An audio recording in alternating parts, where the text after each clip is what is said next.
Olá, amados, estamos retomando aí agora então o estudo de Romanos. Já demos a introdução e hoje nós estaremos continuando com, vamos entrar efetivamente em Romanos capítulo 1. E, como eu falei para vocês, não é o propósito nosso de fazer uma dissecção minuciosa do livro, isso não é o propósito, mas sim de tentar mostrar aquilo que realmente importa para nós hoje, nos dias de hoje. Lógico, nós vamos entrar naquilo que Paulo escreveu, por que ele escreveu, qual era o propósito, qual era a intenção dele. E é claro que, baseado nisso, nós podemos daí tirar as nossas conclusões e o que Deus quer falar com a gente também no tempo de hoje, tá bom? Amados, vamos então, antes de mais nada, ter uma palavra de oração, como a gente sempre tem feito. Eu convido você para fechar os seus olhos e falar com o nosso Deus, tá bom? Pai querido, no nome de Jesus, queremos chegar diante da Tua presença para colocar esse momento diante de Ti. Senhor, no nome de Jesus, eu clamo e peço. Dá-nos clareza, entendimento, compreensão. Não permita, Pai, que sejamos perturbados. Não permita, Senhor, que o inimigo tenha qualquer êxito, mas que este momento seja separado, consagrado para Ti, única e exclusivamente para Ti, Senhor. De tal modo, Pai, que venhamos a entender e compreender a Tua palavra. Envia o Teu Espírito, Pai. Dá-nos clareza e, em nome de Jesus, permita que possamos usar isso para aquilo que Tu tens reservado a nós. Em nome de Jesus Cristo. Amém. E amém. Vamos lá então, gente. A gente vai fazer como a gente sempre tem feito e a gente vai lendo, explicando, falando alguma coisa, tá bom? Então, amados, aqui nós temos, no capítulo 1 de Romanos, o verso de número 1. Eu, Paulo, servo de Cristo Jesus, chamado para ser apóstolo e enviado para anunciar as boas novas de Deus, escrevo esta carta. Uma coisa assim, só para a gente ter uma noção de como de repente era importante essa carta para Paulo. Só a parte introdutória aqui são 17 versículos, ou seja, os versículos de 1 até 17, Paulo faz uma introdução das coisas que ele vai querer falar, durante a carta. E aí então, no verso de número 1, capítulo 1, verso número 1, nós temos que Paulo ele fala que ele é servo. Servo aqui é doulos. Doulos é uma palavra grega que significa escravo, E ele diz aqui que ele pertence a Jesus. Lógico, o escravo pertence a alguém. E aqui Paulo diz que ele era escravo de Jesus, E a chamada dele de ser apóstolo veio de uma maneira muito clara no caminho para Damasco, Isso está escrito lá em Atos capítulo 9, E ele também detalha isso em alguns outros lugares, lá no livro de Atos, ou melhor, ali é Lucas quem fala, Mas, enfim, nós temos esses relatos registrados também em Atos 22 e Atos 26, tá? E em Gálatas também, Paulo, ele também relembra do seu chamado, lá em Gálatas capítulo 1, verso de número 15. E aqui em Romanos ele destaca um propósito, por que ele foi chamado? Ele foi chamado, ele foi separado, para quê? Para o Evangelho que Deus criou. Ele tinha um chamado do alto. Então aqui nós podemos dizer que Paulo tinha o quê? Um mestre do alto, ele tinha um cargo que veio do alto e ele tinha uma mensagem que veio do alto, do Senhor dos Senhores e Rei dos Reis. Seguindo adiante, vamos ler do 2 até o 5 agora. E ali diz o seguinte: Deus prometeu as boas novas muito tempo atrás nas Escrituras Sagradas por meio de seus profetas. Elas se referem a seu Filho, no caso de Jesus Cristo, que como homem nasceu da linhagem do rei Davi. E quando o poder do Espírito Santo o ressuscitou dos mortos, ele foi demonstrado que ele era o Filho de Deus. Ele é Jesus Cristo, o nosso Senhor. Por meio dele, recebemos a graça e a autoridade como apóstolos de chamar os gentios em toda parte a crer nele e lhe obedecer em honra de seu nome. Então, gente, aqui, nesses versículos, o Evangelho ele é identificado com o próprio Senhor Jesus Cristo. Saúde a todos. E o Evangelho aqui, no caso, ele é considerado sob dois aspectos. Tanto o aspecto histórico, ou seja, algo que aconteceu na história, no passado, isso foi uma realidade, foi testemunhado, foi visto, né? E existe uma outra dimensão, que é a dimensão pessoal, ou seja, esse evangelho, ele quer nos falar, ele quer falar pessoalmente para o ser humano, ele não deseja ser uma coisa árida, distante, não, o evangelho pretende ser vida para nós, né? Então, no passado, historicamente falando, né, Deus, ele proclamou esse evangelho outrora, como dizem algumas traduções, por meio de agentes especiais, os profetas, ou seja, os profetas, a palavra diz que eles dão testemunho daquilo que Jesus é e daquilo que Jesus viria a fazer e, de fato, como Jesus o fez, né? O registro disso tudo se encontra, obviamente, nas Sagradas Escrituras, né? E esse evangelho de Deus, na verdade, é sobre o próprio Filho dele. E em algumas traduções, né? Aliás, primeiramente, o Paulo aqui destaca muito a questão da humanidade de Jesus, né? Em algumas traduções diz assim, segundo a carne, ele veio da descendência de Davi. Ou seja, Jesus, você podia tocar nele, ele era palpável, ele era alguém, ele não foi uma ideia. Aliás, hoje em dia tem muita filosofia por aí, dizendo que Jesus, né, é um mito, que na verdade as coisas que ele fez são mito, tudo é uma questão que existe apenas no campo da ideologia, das ideações, etc. Mas Paulo está deixando muito claro nesse registro que ele, Jesus, veio. Inclusive ele já foi prefigurado lá pelos profetas do Antigo Testamento, tá certo? E aí diz ele aqui, Paulo, né, que ele se tornou carne, tornou-se homem. E isso está no versículo 3 que nós acabamos de ler. E no versículo 4, logo a seguir, ele destaca a qualidade de ser filho de Deus. Ou seja, como dizem em algumas traduções, ele foi designado filho de Deus com poder, né? E também pela ressurreição dos mortos. Ou seja, quando Jesus Cristo ressuscitou dos mortos, ele mais ou menos como que confirmou, ele é de fato filho de Deus, ele é o ungido do Senhor. E aqui em Romanos, verso de número 4, né? E também e lá em Atos, capítulo 26, verso 23, aqui ele se refere à ressurreição de Jesus, ou seja, comprovando, corroborando, autenticando aquilo que Jesus veio para fazer entre nós. Todavia, aqui no versículo 4, vocês podem ver que ele fala ressuscitou dos mortos, né? Um plural aqui. Ele se refere aqui não só à ressurreição dele, Jesus, mas sim de que também teríamos outras ressurreições, ou melhor, outras, vamos assim dizer, ressurreições, né? Porque um dia todos nós teremos que comparecer perante o tribunal de Cristo. Ou seja, todos nós iremos um dia ressuscitar também. E a Bíblia diz que alguns vão ressuscitar para a vergonha e o horror eterno, enquanto que outros irão ressuscitar para a glória e a presença do Senhor Jesus. Então aqui nós temos também já um lembrete. Nós precisamos acertar a nossa vida com Deus para que possamos fazer parte daqueles que vão ressuscitar e um dia estar na eternidade com Ele. Segundo o Espírito da Santidade, né? Ou pelo poder do Espírito Santo, como na minha tradução diz aqui. A ressurreição dos mortos era um fato proclamado pelos cristãos desde a época, obviamente, em que Jesus ressuscitou.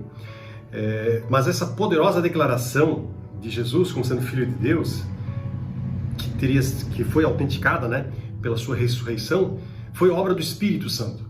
Ou seja, para que também isso pudesse ser um fato histórico. Então aqui nós temos a questão da historicidade de Jesus, muito bem documentada, tá certo? Mas esse Espírito de Deus, o Espírito, né, de acordo com esse ponto de vista, ele não é só o Espírito Santo, mas é o Espírito Criador. Na verdade, o Espírito Santo é o próprio Espírito de Deus, né?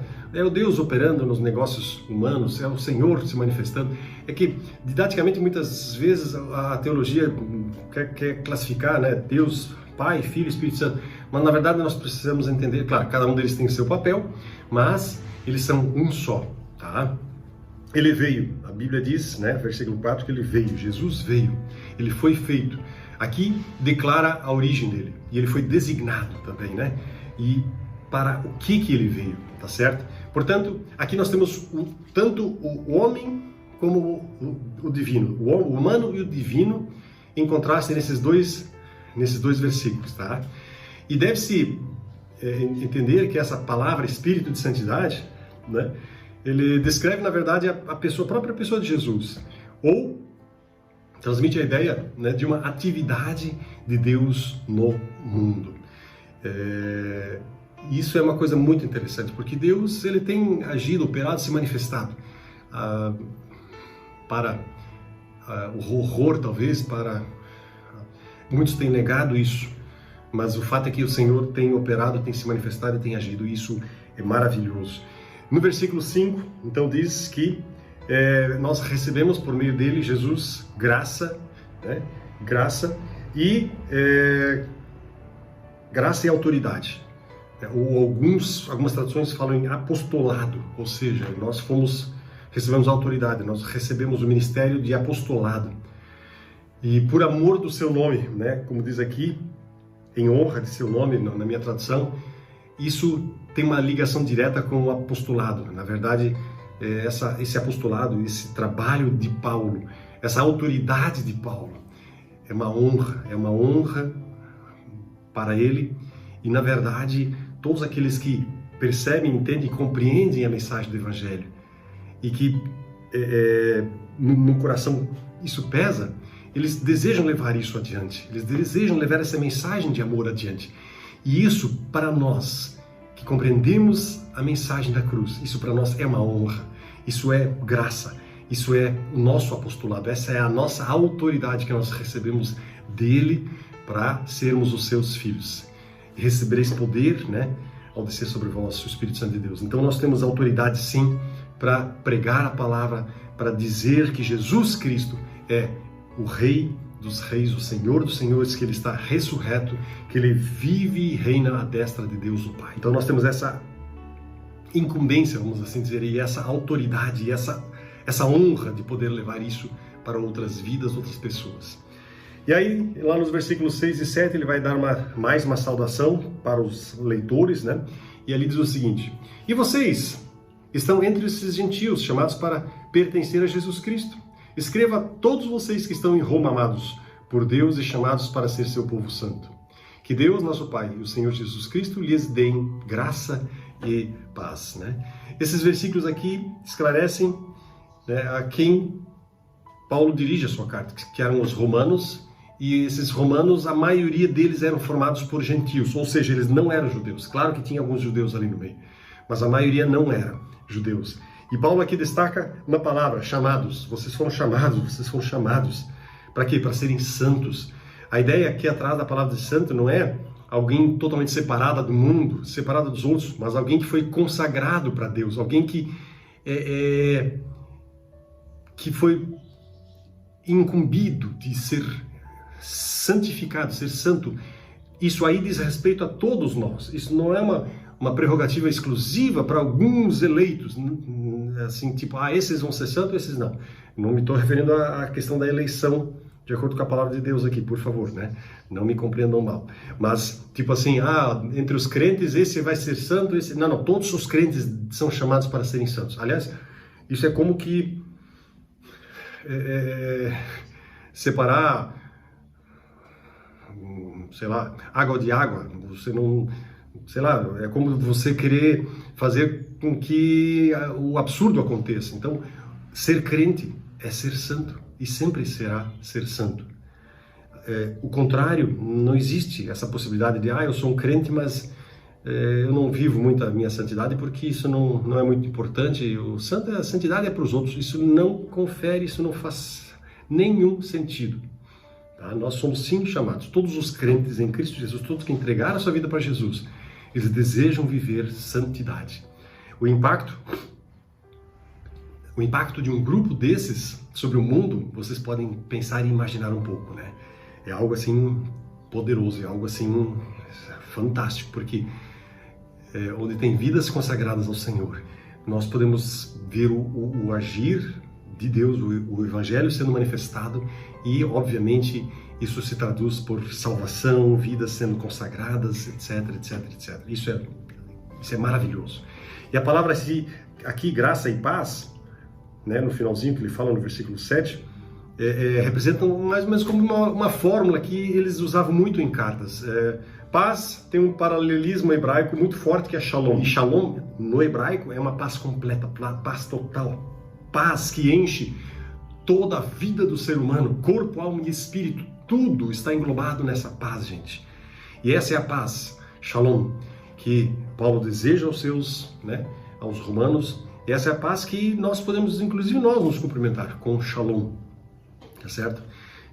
Isso, obviamente, tem um significado muito grande para aquele que sabe quem é em Cristo Jesus. E aí nos versos, agora do versículo do 8 até o 15, Paulo, ele mostra seu interesse pelos romanos. Isso ainda faz parte da introdução, né? E esse interesse faz parte de uma preocupação muito grande, muito maior. Paulo conta aqui para os seus leitores que ele quer muito, deseja muito visitá-los. E tal visita, ele acha que seria uma ocasião muito legal, muito bacana, não só para eles, os romanos, mas para o próprio Paulo. Ele iria se sentir muito feliz, né, se ele pudesse fazer isso. E aí, lá Roma, com a população que havia lá, cheio de pessoas de diversas nações, e isso para ele meio que atraía ele. Ele gostava de ir falar de Jesus para as outras nações, para os outros povos. Ele tinha esse chamado de ser o apóstolo que levaria a palavra de Deus para os gentios, ou seja, todas as outras nações, né, que não os judeus. Paulo mesmo diz, Paulo coloca que ele foi designado para ir levar a palavra de Deus aos gentios, enquanto que Pedro recebeu um ministério, né, da reconciliação para os judeus. E aí então, lá no versículo do número 8, ele vai dizer assim: antes de tudo, quero dizer que, por meio de Jesus Cristo, agradeço ao meu Deus por todos vocês, pois a sua fé nele é comentada em todo o mundo. Essa é uma, como eu falei para vocês, faz parte da introdução, e ele dá graças a Deus, né? E isso é muito comum nos começos também dos escritos de Paulo. E também aqui manifesta uma intimidade que ele tinha com Deus, porque aqui a gente percebe que ele vivia falando com Jesus, ele tinha intimidade. E esse estar alegre aqui vem do grego eucaristeu. Na verdade, esse dar graças é estar alegre. Eu dou graças, eu estou feliz, eu estou muito contente, eu me sinto grato, né? Isso, ele vai usar essa expressão em diversas outras passagens, em Romanos 1 aqui, como nós vimos, Efésios capítulo 1, 1 Tessalonicenses, Filemon, 2 Tessalonicenses, etc. E observe que essas graças, essa alegria, ela tem uma direção, ela é dirigida a Deus mediante Jesus Cristo. O objeto dessa ação de graças, né, é bem declarado aqui, é a própria presença de Jesus na vida dele. Com essas palavras, com esse versículo 8, quero encerrar esse momento, mas antes eu quero fazer uma pergunta para cada um de nós, para mim e para você. Paulo aqui mostra aqui no final, no versículo 8, como ele tinha intimidade com Deus. E ele agradecia a Deus, ele tinha esse ministério também de oração. Mas a grande colocação que a gente precisa se fazer a gente precisa se perguntar como está sendo como está a minha e a sua intimidade com Deus. Você pode declarar e dizer assim: eu vivo na presença do Senhor, eu ando com Ele, eu caminho com Ele, eu falo com Ele, né? Você tem essa vida de santidade? Porque a vida de um crente, de um cristão, é uma vida de santidade. A vida normal, né, cristã, ela pressupõe uma vida de intimidade com Deus, uma vida de santidade com Deus. É claro que existem níveis de santidade, níveis de intimidade com Ele. Mas o que eu quero dizer com isso é que eu e você precisamos ter o nosso coração 100% dirigido, voltado, buscando as coisas de Deus. Claro que nós vamos errar, claro que nós vamos ter momentos assim de pisar na bola feio, mas são momentos em que a gente chega para Ele, pede perdão, porque a gente sabe que errou, e quando tem o Espírito Santo dentro da gente, Ele fala com a gente, Ele nos acusa, e diz: olha, você pisou na bola ali, você errou, você pecou, você precisa pedir perdão ao Senhor dos Senhores e Rei dos Reis. E aí nós fazemos isso, e nós recomeçamos a nossa vida com Ele, o Senhor. Como é que está isso, meu amado? Como é que está essa sua vida de intimidade com Deus? Porque se não estiver legal, você precisa consertar isso. E agora, quem sabe, seja um momento muito legal, muito adequado para isso. Dobra os teus joelhos, se você assim deseja, se você tem isso também no seu coração. Dobra os teus joelhos e faz uma oração para Deus e diz: eu preciso do teu perdão, eu preciso da tua intimidade, ó Deus, Senhor, em nome de Jesus, tá bom? Se você tem isso, faça. E eu quero também terminar esse momento com uma oração, clamando e pedindo que o Senhor, visite a cada um de nós. Pai querido, muito obrigado, Senhor. Obrigado por esse momento que a gente pode ter aqui de ouvir a tua voz, de ouvir a tua palavra. Obrigado porque, através dela, tu queres nos ensinar tanta coisa. Obrigado, meu Deus, porque tu tens propósito, tu tens plano, tu tens algo para cada um de nós. E obrigado porque nós podemos falar contigo, tu que és um Deus vivo, que reina e está aí de eternidade a eternidade. Tu és aquele que eras, que é e que há de vir. Tu és o Senhor único, absoluto. E obrigado, meu Deus, porque, apesar de tu seres tão grande, nós podemos nos prostrar diante de ti. Muito obrigado por esse momento. Permita, Pai, que cada vida e cada coração possa crescer na intimidade, na consagração para contigo, Senhor. Eu clamo e peço por isso, em nome do Senhor Jesus. Amém e amém. Fiquem na poderosa paz do Senhor Jesus, ok? Deus abençoe vocês.